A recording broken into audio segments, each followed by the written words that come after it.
جس نے علی سے دشمنی کی ہے، جس نے علی سے دشمنی کی، فقط ابغضنی، اس نے مجھ سے دشمنی کی، اور فقط اغضبنی، جس نے مجھ سے دشمنی کی ہے اللہ اس سے دشمنی کرے گا، اللہ اسے بغض رکھے گا، اور اللہ جس سے بغض رکھتا ہے ادخلہ النار، اس کو جہنم میں داخل فرما دیتا ہے۔ علی کون ہے؟ آگے بڑھ کے دیکھو علی کی شان کیا ہے، آپ کو معلوم ہے مولا علی وہ ہے جن کی شجاعت کا جواب نہیں تھا، جن کی علم کا جواب نہیں تھا، جن کے تقوی کا جواب نہیں تھا، جن کے حسن و جمال کا جواب نہیں تھا۔ حسن کا عالم یہ ہے پرتو مصطفیٰ نظر آتے ہیں، ہم شبیہ مصطفیٰ نظر آتے ہیں۔ مولا علی مشکل کشا کے بہادری کا عالم یہ تھا کہ جب غزوہ خندق کے موقع پر عمر بن عبد عود جو 1000 پہلوانوں کے مقابلے میں تنہا جایا کرتا تھا، ایک لشکر کا مقابلہ ایک تنہا کیا کرتا تھا، عمر بن عبد عود غزوہ خندق میں جب آیا اور مسلمانوں کو للکارنے لگا، اے مسلمانوں تم میں ہے کوئی جو میرا مقابلہ کرے، میرے جوڑ کا کوئی بہادر ہے، آؤ میرے مقابلے میں آؤ، یہ للکار رہا ہے۔ حضرت مولا علی مشکل کشا کھڑے ہوتے ہیں، مصطفیٰ فرماتے ہیں علی بیٹھ جاؤ، یہ عمر بن عبد عود ہے، 1000 سواروں کے برابر ہے، بڑا طاقتور ہے، پورے لشکر سے تنہا لڑتا ہے، بیٹھ جاؤ۔ علی بیٹھ گئے۔ دوسری مرتبہ عمر بن عبد عود نے چیلنج کیا، مسلمانوں تمہاری جنت کہاں گئی جس کے بابت تم کہتے ہو مرنے کے بعد سیدھے تم لوگ جنت میں جاتے ہو، وہ جنت کہاں گئی؟ اگر جنت حق ہے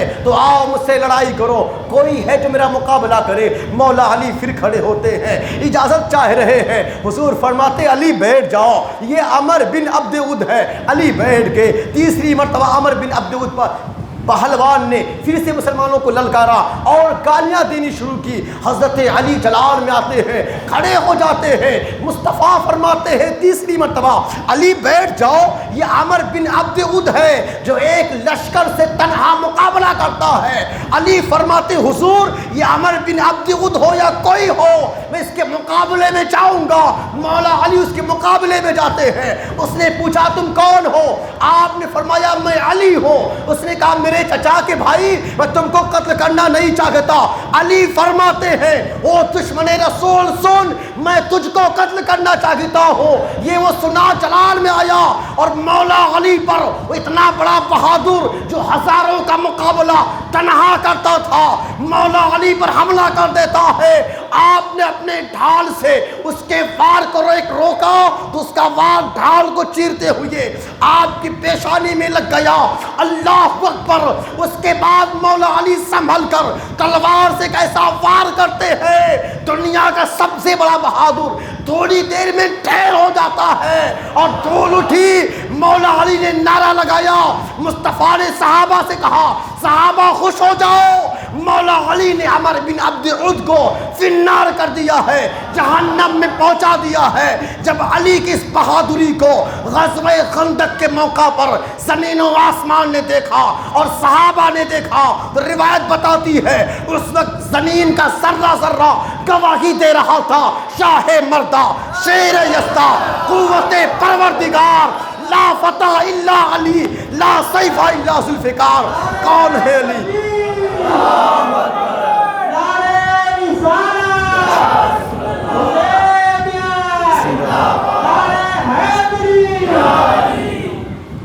کون ہے علی؟ ذرا غور کرو۔ غزوہ احد کے موقع پر جب میرے آقا صلی اللہ تعالیٰ علیہ وسلم کفار کے گھیرے میں آ گئے تھے اور کفار نے اعلان کر دیا تھا اے مسلمانوں سن لو تمہارے نبی قتل کر دیے گئے ہیں، مولا علی کے کانوں تک یہ آواز آئی ہے ہمارے حضور قتل کر دیے گئے۔ اللہ اکبر۔ یہ سننے کے بعد مولا علی مشکل کشا حضور کو زندوں میں تلاش کرتے ہیں، حضور زندوں میں نہ ملے، پھر مولا علی حضور کو مردوں میں تلاش کرتے ہیں، مردوں میں حضور نہ ملے۔ مولا علی نے جان لیا حضور کو ان لوگوں نے قتل نہیں کیا ہے بلکہ اللہ نے حضور کو آسمان پر اٹھا لیا۔ اللہ اللہ۔ جب حضرت علی یہ نتیجہ نکالتے ہیں تو آپ نے کہا جب حضور نہ رہے علی رہ کے کیا کرے گا؟ علی نے تلوار اٹھائی اور کفار کے نرغے میں، کفار کے لشکر میں تنہا گھس گئے اور اس طرح حملہ کیا، ہزاروں کو سامنے سے ہٹاتے رہے، حملہ کرتے رہے، مقابلہ کرتے رہے، یہاں تک کہ جب کفار سامنے سے ہٹے مولا علی نے مصطفیٰ کے چہرے کو دیکھا، آپ کا حملہ اور سخت ہو گیا۔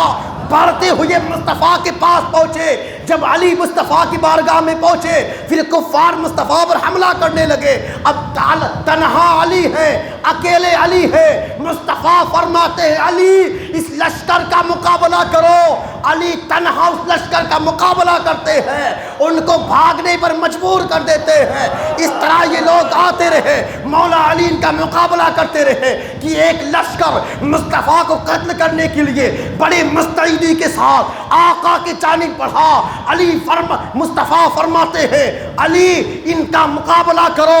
مولا علی تلوار لے کے اس لشکر پر ٹوٹ پڑتے ہیں, کسی کے ہاتھ کو کاٹتے ہیں, کسی کا پیر کٹتا ہے, باقی لشکری بھاگ جاتے ہیں. جب علی کی اس بہادری کو میرے مصطفیٰ نے ملاحظہ فرمایا, علی کی اس شجاعت کو مصطفیٰ کریم نے دیکھا, آقا فرمانے لگے اے علی میں تجھ سے ہوں اور تو مجھ سے ہے. جب مصطفیٰ نے یہ فرمایا اے علی تم مجھ سے ہو میں تم سے ہوں, وَأَنَا مِنْ علی فرمایا, جبریل امین آتے ہیں اور آ کر کہتے ہیں یا رسول اللہ وَأَنَا مِنْكُمَا, میں تم دونوں میں سے ہوں. اور یا رسول اللہ علی کی بہادری کا چرچا تو آسمان میں فرشتے کر رہے ہیں. چمن چمن کلی کلی نگر نگر گلی گلی. اور علی کون ہے آپ کو ایک روایت اور سنا دوں. آئیے, ایک عربی دیہاتی حضرت ابو بکر صدیق کے پاس آیا سرکار کی وصال ظاہری کے بعد. ابو بکر صدیق سے آ کے کہتا ہے حضور نے ہم کو 100 اونٹ دینے کا وعدہ فرمایا تھا, اب وہ تو حضور نہ رہے, آپ ادا فرما دیجئے, آپ ہم کو دے دیجئے. ابو بکر صدیق نے فرمایا گواہ پیش کرو, گواہ لاؤ, میں تم کو اونٹ دے دوں گا. جب ابو بکر صدیق نے یہ کہا اس دیہاتی نے کہا میرے پاس کوئی گواہ نہیں ہے. اللہ اللہ. اس کے بعد ابو بکر صدیق کے پاس سے واپس آیا, عمر فاروق کی بارگاہ میں آیا. عمر فاروق سے کہتا ہے حضور نے سرکار دو عالم صلی اللہ علیہ وسلم نے مجھ کو 100 اونٹ دینے کا وعدہ فرمایا تھا, اے عمر آپ مجھے 100 اونٹ دے دیجئے. اللہ اللہ. عمر فاروق نے فرمایا گواہ پیش کرو, ہم 100 اونٹ دے دیں گے. 100 اونٹ ایک بڑی قیمت ہوتی ہے, بڑا سرمایہ ہوتا ہے. عمر نے فرمایا ہم 100 اونٹ دے دیں گے مگر گواہ پیش کرو. وہ کہتا میرے پاس کوئی گواہ نہیں ہے. وہاں سے مایوس ہو کر آ رہا تھا, کسی نے مشورہ دیا علی کے پاس جاؤ, علی کے پاس جاؤ. یہ علی کے پاس آتا ہے اور آ کر کہتا ہے حضور نے 100 اونٹ دینے کا مجھے وعدہ فرمایا تھا, آج حضور نہیں ہے. ہم حضور کے خلیفہ ابو بکر کے پاس گئے تھے, انہوں نے گواہ طلب کیا. عمر کے پاس گئے, انہوں نے گواہ مانگا. میرے پاس کوئی گواہ نہیں ہے, میں گواہی کیسے پیش کروں, میرے سوا کوئی جانتا ہی نہیں اس بات کو. حضرت علی یہ سنتے ہیں, اپنے سر کو آپ نے نیچے کیا, کچھ سیکنڈ کے لیے آپ نے آنکھیں بند کی, اس کے بعد آنکھ کھولتے ہیں تو ارشاد فرماتے ہیں اے دیہاتی سن, میرے مصطفیٰ کریم نے ایک مرتبہ مجھ سے فرمایا تھا اے علی میرے وصال کے بعد ایک دیہاتی آئے گا, 100 اونٹ مانگے گا, اس کو دے دینا, اس کو دے دینا. اتنی بڑی سرمایہ, اتنی بڑی رقم, اتنی بڑی پونجی, 100 اونٹ. مولا علی کے گھر میں تو کھانے کا کچھ نہیں ہوتا ہے. مولا علی سے مصطفیٰ نے فرمایا تھا علی اونٹ دے دینا. علی فرماتے ہیں دیہاتی میں تیرا اونٹ دے دوں گا, تو کل آنا مدینہ کی فلاں پہاڑ کے پاس آنا, میں وہاں تیرے سارے اونٹوں کو دے دوں گا. اور مولا علی نے مدینے میں اعلان فرما دیا, آپ نے مدینے میں کہلوا دیا اے مدینہ والوں, مصطفیٰ کے وصال کے بعد مصطفیٰ کا معجزہ دیکھنا ہے تو فلاں پہاڑ کے پاس سب لوگ اکٹھا ہو جاؤ. صبح سارے صحابہ وہاں پہاڑ کے پاس اکٹھا ہو جاتے ہیں. اللہ اکبر. سب نے حضرت صالح علیہ السلام کے اونٹنی کو پہاڑ سے نکلتے دیکھا تھا. یہاں کیا ہونے والا ہے, علی 100 اونٹ دینے والے ہیں, کہاں سے دیں گے؟ جنگل میں تو اونٹ ہوا نہیں کرتے, پہاڑوں میں اونٹ ہوا نہیں کرتے. علی اس میدان میں پہنچے ہیں, پہاڑ کے قریب علی پہنچتے ہیں, سارے صحابہ منظر دیکھ رہے ہیں. مولا علی اپنے ہاتھوں کو اٹھاتے ہیں, اللہ اکبر. تاریخ نے یہ دیکھا پہاڑوں سے اونٹ نکلنے شروع ہوتے ہیں, حتیٰ کہ 100 اونٹ نکل جاتے ہیں. یہ میرے حضور کا معجزہ بھی ہے اور علی کی عظیم کرامت بھی ہے. علی کو اللہ نے اتنی تاثیر دی ہے, ہاتھ اٹھائے تو پہاڑ بھی اونٹ جلنا شروع کر دیتا ہے. اور کون ہے علی, اور آگے بڑھ کے دیکھو, علی کی شان سمجھنی ہے. اور آگے آؤ, حضرت مولا علی مشکل کشا رضی اللہ تعالیٰ عنہ لوگوں کی دستگیری کیا کرتے تھے، مدد کیا کرتے تھے، لوگوں کی فریادیں سنا کرتے تھے۔ ایک مرتبہ ایک فریادی جو اپنی بچیوں کی شادی کرنا چاہتا تھا، محتاج تھا، مانگنے والا، علی کی بارگاہ میں آ گیا۔ وہ بھی کیسے آیا؟ وہ اس کے آنے کا واقعہ کچھ اس طرح ہوا کہ وہ مانگنے کے لیے ابو جہل کے پاس گیا، ابو لہب کے پاس گیا۔ ابو جہل کے پاس آیا، کہتا میں بڑا مفلس آدمی ہوں، میرے پاس کچھ نہیں ہے، مجھے اپنے بچیوں کی شادی کرنی ہے، آپ مجھے کچھ پیسہ دے دیجئے کہ میں اپنے بچیوں کی شادی کر لوں۔ ابو جہل مذاق کرنے کے طور پر اور ہنسی کرنے کے طور پر اس منگتے سے کہتا ہے میں ابھی تمہیں کچھ نہیں دوں گا، ہاں ایک امیر کا پتہ بتاتا ہوں، ایک سخی کا پتہ بتاتا ہوں، ایک حاکم کا پتہ بتاتا ہوں، اس کے گھر جاؤ، اس سے مانگو گے، وہ اتنا دے گا کہ مانگنے کی ضرورت نہیں پڑے گی۔ وہ تو مذاق کے طور پر کہا تھا، اسلام کا مذاق اڑانا چاہتا تھا۔ ظالم کو کیا خبر تھی یہاں مٹھی خالی ہے، لیکن چاہے تو کائنات پر حکومت کرتے ہیں، شان ان کی یہ ہے، اسے تو خبر نہ تھی۔ مذاق اڑانے کے طور پر مولا علی مشکل کشا کی بارگاہ میں اس مکتے کو بھیج دیتا ہے۔ مکہ مولا علی کی بارگاہ میں آتا ہے اور آ کر اپنا ٹکڑا سنانے لگا، اے علی میری بچیاں بڑی ہو گئی ہیں، شادی کرنی ہے، شادی کرنے کے لیے کچھ پیسہ نہیں ہے۔ علی نے بھاپ لیا، اپنے فراست علمی سے جان لیا یہ آدمی خود نہیں آیا ہے، دشمنوں نے اسے بھیجا ہے ایک پلان کے تحت کہ اسلام کو رسوا کرے، علی کو رسوا کرے، ایک پلان کے تحت بھیجا ہے۔ مولا علی فرماتے ہیں اے مگدے اپنا ہاتھ پھیلا دے، اپنا ہاتھ پھیلا دے۔ ہاتھ پھیلا دیتا ہے اور کہتا علی گھر میں جاؤ، کچھ لے کے آؤ، کچھ دو نا، آپ صرف ہاتھ پھیلانے کی بات کر رہے ہو۔ مولا علی فرماتے ہاتھ پھیلا، وہ ہاتھ پھیلا دیتا ہے۔ میرے مولا مشکل کشا نے اس کے ہاتھ میں پھونک مار دیا اور ارشاد فرمایا اب اپنے ہاتھ کو بند کر لے اور ہاتھ جا کے ان دشمنوں کے پاس کھولنا جنہوں نے تجھ کو میرے پاس بھیجا ہے۔ یہ مکہ ہاتھوں کو ملتے ہوئے ابو جہل کے جانب جا رہا ہے، محسوس کر رہا ہے میرے ہاتھوں میں کچھ ہے تو نہیں۔ علی نے فقط پھونک مار دی ہے اور کہہ رہے دشمن کے پاس جا کے ہاتھ کھولنا۔ اللہ اللہ، یہ مکہ ابو جہل کے پاس پہنچ گیا۔ ابو جہل مذاق کے طور پر کہنے لگا مکتے بتاؤ علی نے تجھ کو کچھ دیا کہ نہیں؟ وہ جانتا تھا علی کے پاس کچھ ہے نہیں تو دیں گے کہاں سے؟ علی کے گھر میں چولہے جلتے نہیں تو یہ بھکاری کو کہاں سے کچھ لا کے دیں گے؟ جب ابو جہل نے بھکاری سے یہ سوال کیا بتا کیا دیا علی نے، بھکاری بھی نہیں جانتا ہاتھ میں کیا ہے، ہاتھ کو کھولتا ہے، کیا دیکھتا ہے؟ قیمتی اشرفیاں اور قیمتی ہیرے اس کے ہاتھ میں موجود ہیں۔ یہ ابو جہل بھی حیران ہو گیا، پوچھتا ہے مگتے اس چیز کو علی کہاں سے لا کے دیے ہیں، گھر کے کس کونے میں چھپا کے رکھے تھے؟ مگتا کہتا ہے علی نے اپنے ہاتھ سے نہیں دیا ہے، علی نے میرے ہتھیلی پر پھونک مار دی ہے، علی کے پھونک کی برکت ہے، یہ علی کی پھونک ہیرا بن گئی ہے۔ مولا علی سے پوچھا گیا علی بتاؤ کیا پڑھ کے آپ نے پھونکا تھا کہ وہ ہیرا بن گیا اس کے ہاتھ میں؟ آپ فرماتے ہیں میں اپنے نبی پر درود پڑھ کر اس کے ہاتھ پر دم کر دیا، تو نبی کے درود پڑھنے کی برکت سے، نبی پر درود پڑھنے کی برکت سے اللہ نے اس کی مرادوں کو پوری فرما دیا۔ معلوم ہوا اگر مولا علی کی زبان ہو درود پاک ہی ہر مشکل سے نکالنے کے لیے کافی ہوا کرتا ہے، اور درود پاک ہی ایسا عمل ہے ہر حزن و علم میں، ہر دکھ و علم میں آپ کی ہر پریشانیوں کو دور کرنے کے لیے کافی ہے۔ کسی کو ہیرا دینا ہو درود پڑھ کر مولا علی کی زبان چاہیے، اپنے غم و علم کو مٹانا ہو تو یوں بھی مولا علی کی محبت ہونا، درود پڑھو انشاءاللہ حزن و علم ختم ہو جائیں گے، تکالیف دور ہو جائیں گے، پریشانیاں دور ہو جائیں گی۔ صاحب مولا علی کون ہے؟ سنو میرے مصطفیٰ فرماتے ہیں لا یحب علی منافق ولا یبغضہ مومن، کوئی منافق علی سے محبت نہیں کر سکتا ہے اور کوئی مومن علی سے دشمنی نہیں رکھے گا۔ صحابہ فرماتے ہیں اور آج بھی دستور یہ ہے کسی کے بارے میں معلوم کرنا ہو یہ منافق ہے یا مومن ہے تو صحابہ کا یہ طریقہ تھا، جب کسی کے بارے مشکوک ہوتے معلوم کرنا ہوتا یہ منافق ہے یا مسلمان ہے، اس کے سامنے علی کا ذکر کرتے تھے، چہرہ کھل گیا، اگر مسکراہٹ آ گئی صحابہ سمجھ لیتے تھے یہ مومن ہے، چہرہ بگڑ گیا معلوم ہو جاتا تھا یہ دشمن ہے مومن نہیں ہے۔